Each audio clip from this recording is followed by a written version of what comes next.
Nos corps révèlent, souvent de manière subtile, nos vrais sentiments, les émotions que nous ressentons profondément, souvent avant même que nous parlions, avant que les mots ne puissent exprimer ce que nous vivons intérieurement. Une posture ouverte et droite signale la confiance et le confort, un sentiment d'assurance et de bien-être, tandis que les bras croisés et les épaules voûtées montrent l'inconfort ou la défensive. Un repli sur soi face à une situation perçue comme menaçante. Les gestes d'auto-apaisement, comme toucher le cou ou taper des doigts, sont des signes involontaires de stress, des tentatives inconscientes de se calmer. Observez les pieds, ils indiquent où nous voulons aller, révélant nos intentions cachées. Si les pieds de quelqu'un pointent vers la sortie, il est prêt à partir. Peu importe ce que dit son visage, son esprit est déjà ailleurs. Ces indices, posture, comportements apaisants et direction des pieds, forment la base du langage corporel, le fondement de la communication non verbale.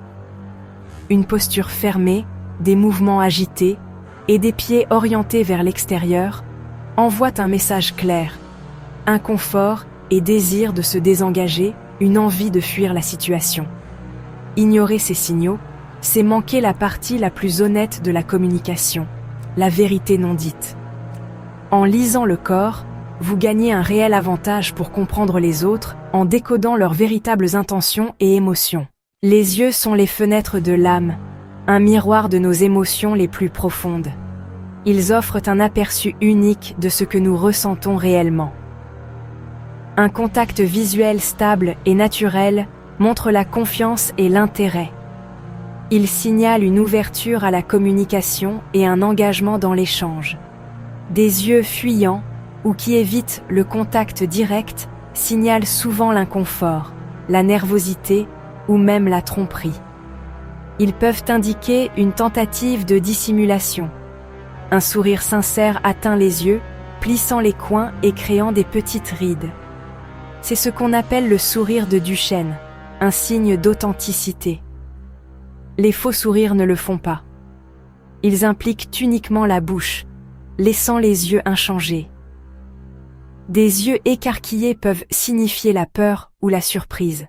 Ils reflètent un état d'alerte et une forte réaction émotionnelle. Des yeux plissés suggèrent la suspicion, l'incrédulité ou une concentration intense sur quelque chose de précis. La taille des pupilles est révélatrice, car elle est contrôlée par le système nerveux autonome et échappe à notre contrôle conscient. Des pupilles dilatées montrent l'intérêt, l'attirance ou même l'excitation. Elles indiquent une augmentation de l'activité émotionnelle. Des pupilles contractées signalent la négativité, le dégoût ou un état de stress. Les micro-expressions, de minuscules mouvements musculaires involontaires qui durent une fraction de seconde, révèlent des émotions fugaces, comme la colère, la tristesse, la peur ou l'insécurité, même lorsque quelqu'un essaie consciemment de les cacher ou de les supprimer. Apprendre à repérer et à interpréter ces signaux subtils du langage corporel vous permet de voir derrière le masque social et de comprendre les véritables sentiments d'une personne. La vérité se trouve souvent dans les yeux, pas toujours dans les mots que nous choisissons d'exprimer. La voix véhicule l'émotion au-delà des mots. C'est un instrument puissant qui révèle nos sentiments les plus profonds, souvent de manière inconsciente. Un ton calme et stable signale la confiance. Il projette une image de contrôle et de compétence, rassurant ceux qui écoutent. Une voix haute et tremblante révèle le stress, l'anxiété ou un manque d'assurance. C'est un indicateur clair de nervosité. Ou la peur, une émotion primaire qui se manifeste souvent par des tremblements dans la voix et une hésitation marquée. Un débit rapide signifie souvent l'anxiété, une tentative de se débarrasser des mots rapidement ou un sentiment d'urgence. Ou l'excitation, une énergie débordante qui se traduit par une accélération du rythme de la parole et un enthousiasme contagieux. Tandis qu'un rythme lent peut indiquer la tristesse, un poids émotionnel qui ralentit la parole et rend l'expression difficile. Ou l'incertitude, un manque de clarté qui se traduit par des hésitations et une difficulté à trouver les mots justes. Les pauses stratégiques montrent la réflexion, Elles permettent de structurer la pensée et de donner de l'impact aux mots. Mais des pauses fréquentes et hésitantes suggèrent l'inconfort, un malaise qui se manifeste par une difficulté à maintenir le fil de la conversation. Ou la tromperie. Ces silences peuvent être une tentative de gagner du temps ou d'éviter de répondre directement. Le volume compte aussi. Il est un indicateur puissant de l'état émotionnel. Le volume élevé peut signifier la colère, une explosion émotionnelle qui se traduit par une augmentation de l'intensité vocale.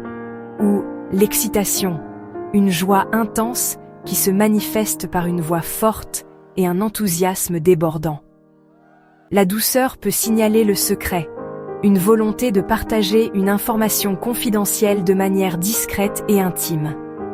Ou l'insécurité, un manque de confiance qui se traduit par une voix faible et une hésitation à s'exprimer pleinement. L'essentiel est de remarquer les changements, d'être attentif aux variations subtiles dans la voix de l'autre, par rapport au style de parole normal de quelqu'un.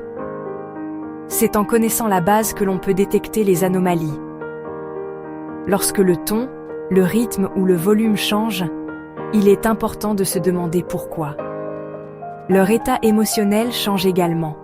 Ces variations sont des fenêtres sur leur monde intérieur. Écoutez ce qui se cache sous les mots, les non-dits, les émotions sous-jacentes. La musique de la voix raconte la vraie histoire. Elle révèle ce que les mots seuls ne peuvent pas exprimer. Les micro-expressions sont des éclairs d'émotions vraies d'une fraction de seconde. Un vrai sourire plisse les yeux. Un faux ne le fait pas. Le mépris se manifeste par un rictus unilatéral, la peur par des yeux écarquillés et des sourcils levés, le dégoût par un nez plissé. Ces expressions sont universelles et involontaires, révélant ce que quelqu'un ressent vraiment, même s'il essaie de le cacher. Entraînez-vous à repérer ces signaux rapides, et vous verrez au-delà de la surface pour découvrir la véritable émotion qui se cache en dessous. La règle la plus importante en langage corporel est la congruence. Lorsque les mots et les actions correspondent, la confiance suit. Si quelqu'un dit qu'il est excité, mais que son corps est fermé ou que ses pieds pointent vers l'extérieur, croyez le corps, pas les mots. L'incongruence signale un conflit interne ou une tromperie. Le corps laisse échapper la vérité avant que l'esprit ne puisse la cacher. Repérer ces décalages vous permet de poser les bonnes questions et de découvrir les vrais sentiments. La confiance se construit lorsque les signaux verbaux et non-verbaux s'alignent. Nous faisons instinctivement confiance à ceux dont les actions correspondent aux mots. Soyez toujours attentifs à la congruence, le corps parle en premier. Décoder le langage corporel, c'est une observation fine, pas la mémorisation de gestes. Recherchez des groupes de signaux, pas seulement un seul. Établissez une ligne de base pour chaque personne. Remarquez ce qui est normal, puis observez les changements. Appliquez également cette conscience à vous-même, pour vous assurer que vos propres signaux sont clairs et congruents. Maîtriser ce langage silencieux approfondit vos connexions et vous donne un avantage puissant dans chaque interaction.